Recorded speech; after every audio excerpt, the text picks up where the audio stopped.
Does Lucia absolutely need Rupture characters to actually be viable? Well, in today's video, that's what we're talking about, guys. Whether she's already out for you, or you're still trying to inform your decision whether you should pull or not, guys, we're going to be going over a full teammate tier list in today's video, going over what her best unslot options are, what her worst unslot options are, and do you actually need Rupture-based characters on your account to make her viable for your account? So without further ado, guys, let's go and hop into the tier list now, starting off with the C tier first. These are the characters that I don't think work very much with her, like, really at all. Starting off with this first, guys, I really don't think Yanagi works that well here. Now, the reason I don't think Yanagi works that well here is because of the fact that Yanagi runs into one particular issue, is that, I mean, she doesn't take use of any sheer force damage. Okay, that's number one. Number two, guys, you really want to be running Yanagi here with a separate anomaly-based character to really make sure she's popping off. So that's going to be meaning that Lucia won't be giving the extra crit damage buff, where I guess anomaly characters really don't need it anyways, but she's not going to be giving it because you need to be running her with a stun-based character to get the crit damage. Now,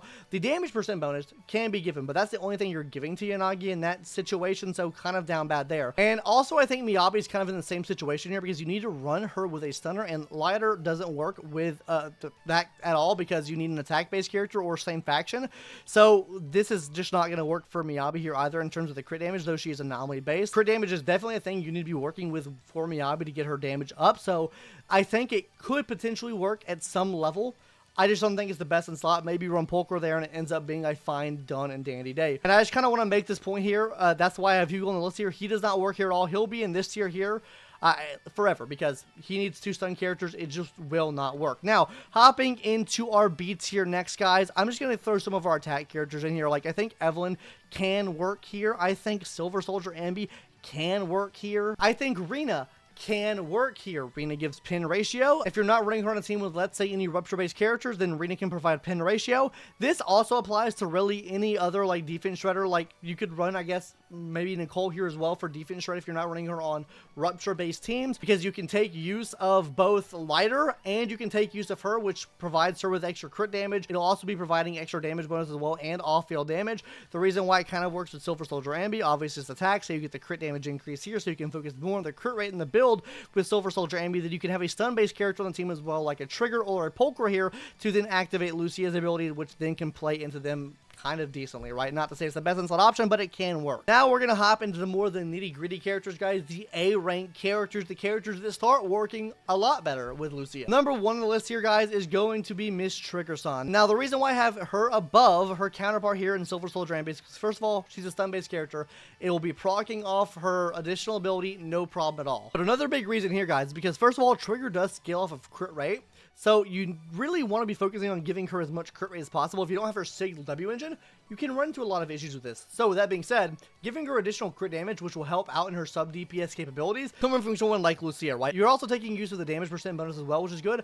And one thing to note here, guys, is you're increasing the stun damage multiplier by 20%, which actually comes in super clutch for your Rupture-based characters because they're already ignoring all the defense anyways. So the fact you're able to give them an additional damage bonus with someone like Trigger, and on top of that, you're already ignoring defense, and on top of that, you're getting another damage percent bonus and crit damage bonus to them as well from Lucia, all works out super, super nicely. So that is why I have Trigger here. Also doing off-field stun, so you're able to focus more so on your main DPS, doing main DPS damage, and you have both Lucia and Trigger off the field, not taking up too much space to do, like, the damage you need to be doing. Next up here, guys, maybe kind of controversial, Miss Caesar King. The reason I like Caesar King here, guys, is because this is always overlooked when talking about Caesar King. Number one, guys, Caesar King offers a huge attack buff to the on-field character, and the big thing with attack buff, guys, is while yes, it's not very good for sheer damage bonus, but the fact that you can still use it for sheer damage bonus is going to be absolutely massive. You can give a massive, massive, massive attack bonus to the character that the shield is on, right? So that's already pretty good, because if you're talking about a Rupture-based team, realistically, you just want the Rupture character on the field doing the damage because you're bypassing defense, right? So you want the main DPS to do main DPS damage, so the shield should ultimately be placed on them,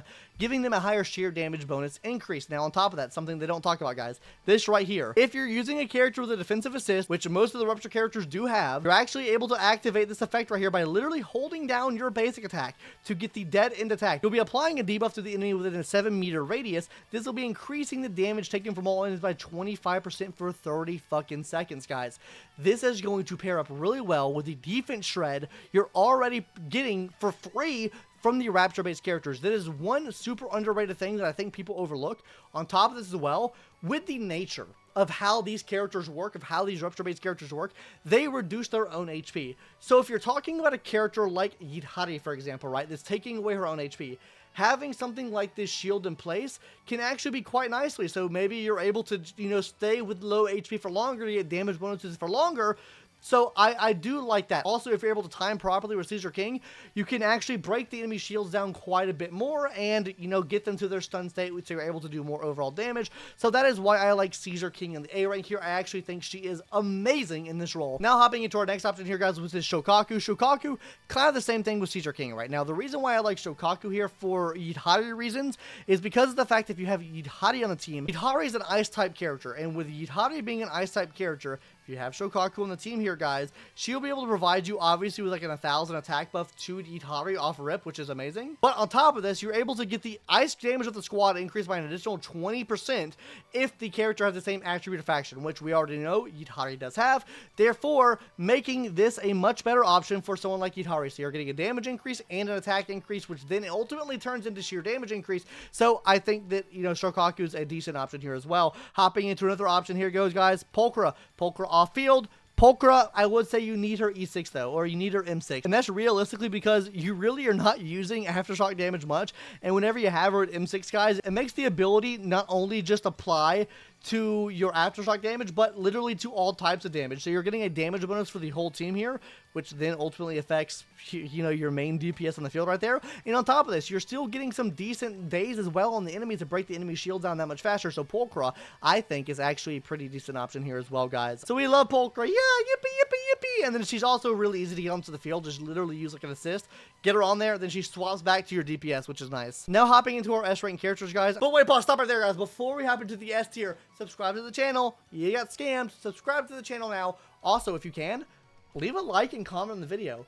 That will boost engagement so much and get this video pushed out to so many more people. That really does help out, guys. Like and comment, please, God. If you do, I will read a ZZZ fanfic for you if we get this up to enough likes. Let's say if we get this up to 100 likes.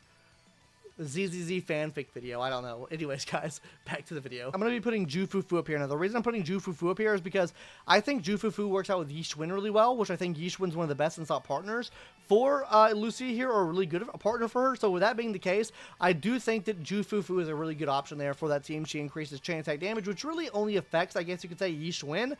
But outside of that, like, maybe she's down here.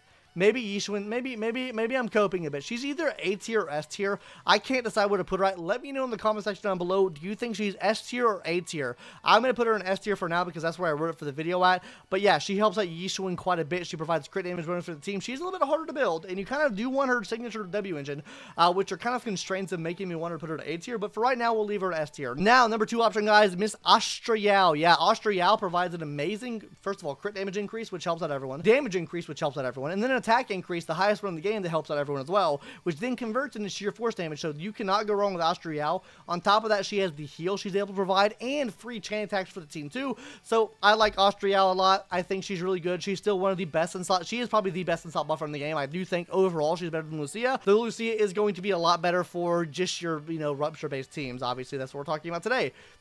Manato, really fucking good. Not gonna say it's best in slot, but still a really good option as a free DPS. Him being fire, we don't have a free fire DPS in the game. You being able to get him on the banner will bring your account up so much, especially if you're struggling against fire weak enemies. He is going to be the creme de la creme. He works so good with someone like Lucia, and I cannot wait to use him on my account. He's a fucking hunk, and I love him so much, guys. So yeah, Manato up in the S tier, 100%, really freaking good. Finally, Yishwin. Now, why she's not in best in slot is, while yes, I think she is really good for Lucia, I do think someone's a better in slot option. Now, Lucia, gonna be really good for all Rupture characters, like literally best in slot for every Rupture character. But the character I think she works the best with right now, gonna be Yidhari. Now, the reason I think this is because of the fact that Yidhari does a couple things that synergize maybe a little bit better with Lucia. First of all, Yidhari has a charge attack. She's going low on HP, she has a charge attack, right? What Lucia is able to do is put fields on the ground that heal you, so you can technically sit in those fields and then charge the attack up and then get the heals off, which plays better to what Yidhari's capabilities are. Number 2 of this as well, Yidhari being a new Ice DPS added to the game. Ice is strong as shit already. I do think she'll outclass what Yishwin's able to do. and the big damage bonuses you're getting from being under 50% HP. So that being said, guys, Panda Yoon also best in slot. He is the only other character in the game that provides sheer force damage bonus, which will then, whatever, literally, if you were to slot in Manato up here, or Yishwin, Panda Yoon is that motherfucker, guys. He gets you so much extra sheer force damage bonus. Now, I think some would argue and say that Astriel may be up there, but for my opinion, I like Panda Yoon a lot, providing that extra sheer force damage bonus on top of what Lucia is able to provide. So yeah, that's what I'm going to be rolling with here, guys. So guys, that is our teammate tier list. Now, do you need Rupture-based characters on your account or Rupture-based DPS on your account to make it work? I think for the most part, yes. I think if you don't have Rupture-based characters in your account, this is probably not a pull for your account. And honestly, if you pull for this character and you're watching this video after she came out, I'm not going to sit here and say that she cannot work for other characters, as you saw in the tier list there. I think like Silver Soldier, Ambi, or really any attack-based DPS can work as long as you're pairing them up with a sufficient enough stun-based character to make that matchup work there. But if you're not, it's kind of fucking cooked, okay? That's my whole opinion on it, guys. If you don't plan on getting Rupture-based characters, which luckily enough, Manato's on the banner, you really do get a really good A-rank Rupture-based character on the banner with her. But if you don't plan on pulling for any more Rupture-based characters like yidhari, or even on a rerun for Yishwin, maybe you're kind of cooked. That's my opinion on it, guys. So, guys, do you need Rupture-based characters? Yeah, I think you do. I think you do to really make her shine and make her potential shine through. Anyways, guys, that's going to do it for today's video. Hopefully you enjoyed. Leave a like, comment, and subscribe on the video. Like I said, liking and also commenting will boost this video up. So if you enjoyed, do that, and I'll see you in the next one, guys. Later, bye-bye.